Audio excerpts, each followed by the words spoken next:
Welcome back to another episode of OTV. We hope you had a wonderful holiday break. I'm Stephanie. And I'm Soliana. With the increase of COVID cases and potential staff shortages, the Cherry Creek School District and Overland High School are taking precautions for the possibility of remote learning. To see what that would look like and how it would impact students, we here at OTV sat down with administrators to get more information.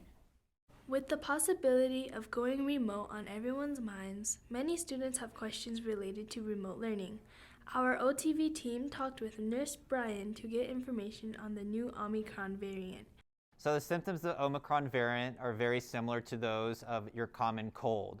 So what we see a lot here in the high school are the kids coming in just with that sore throat and that runny nose, or the runny nose and a headache, or sore throat and a headache. That's a lot of what we see with most kids that are experiencing the Omicron variant. But the overall symptoms include everything from sore throat, runny nose, stuffy nose, nausea, vomiting, diarrhea, headache, fatigue, being really overly tired, feeling hot, feeling cold, having a temperature greater than 104 degrees, and of course, difficulty breathing in most extreme cases. What makes Omicron different than the other variants is, one, it's less severe, so most people's signs and symptoms are not as bad as they were with the other variants. But the difference is, with the Omicron variant, it's much more transmissible. OTV also interviewed Mr. Buck, Ms. Hersher, and Ms. Booker to understand what these changes would look like because of Omicron. I think that this new variant of COVID appears to be a lot more contagious, and I think that it's creating a real challenge just to have enough staff members in some of the buildings. So the data that the district is looking at is mainly focused on how many staff members are out in a day. But it's kind of a school by school data point. If there appears to be a large number of outbreak of COVID in a particular school, they could potentially close that school for a period of time and not have to close all the schools. So I know that the district is keeping a really close eye on the cases and how many they have, and to determine if it's a district-wide remote or if it's just a school by school. But I do think it's a possibility of going remote and then maybe coming back hybrid if we can't get over the wave of COVID. So ultimately that decision is the superintendent's decision, but I do think it's a possibility. The schedule will look like it did last fall when we went remote in November, that we would do a Monday through Friday, 10 a.m. to 2 p.m. synchronous learning, and we would rotate A days and B days like we did then. So you would have 4 classes a day from 10 a.m. to 2 p.m. We as a school are just trying to send out communication to our families. Like today, we're sending something out to find out if there are any families that need help with internet access or anything like that to prepare for if we go remote. Well, remote learning would affect clubs, certainly. The good news is we've done it before. So we learned a lot about how to do clubs and activities in the chance we do go remote. We could certainly still push forwards with some activities in the event we were remote. I just don't think that they have the same connective piece to them.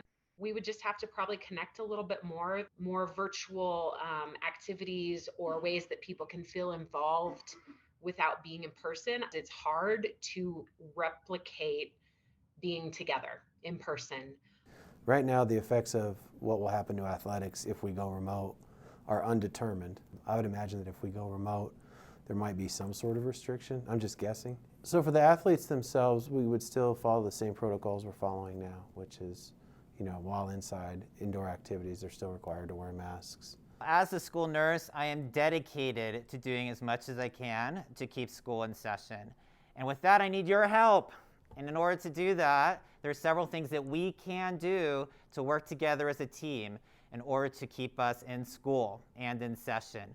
Number one, the easiest and most effective way that we can at least reduce Omicron or spread of disease in our school is wear your mask, and wear it properly.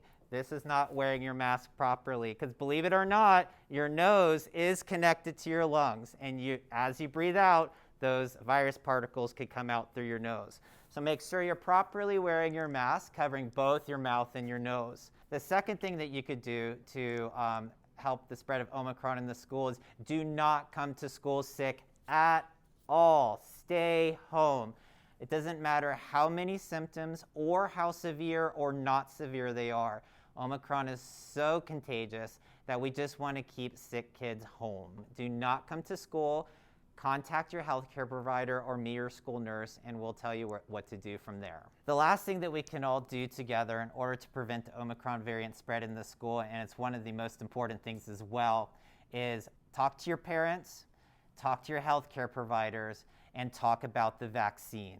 Getting the vaccine can be the most effective way to prevent the spread of Omicron variant and COVID in our school today. On December 30th, 2021, the most destructive wildfire in the state's history, the Marshall Fire, destroyed nearly 1,000 homes in Boulder County. As some of you may have seen, many staff members are wearing Colorado Spirit gear today in support of the Boulder County Wildfire Fund. Overland and many high schools are doing a one-day fundraising drive to help support the victims of the fires.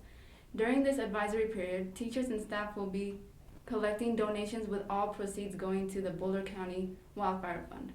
Each donation will receive a limited edition Colorado Blazer sticker, and all donations are greatly appreciated. If you have any questions or are unable to donate today and want to donate at a later time, please visit the activities office. That's all we have for you today, Blazers. We hope you have a fantastic start to the new semester. Have a great day. Bye. Bye.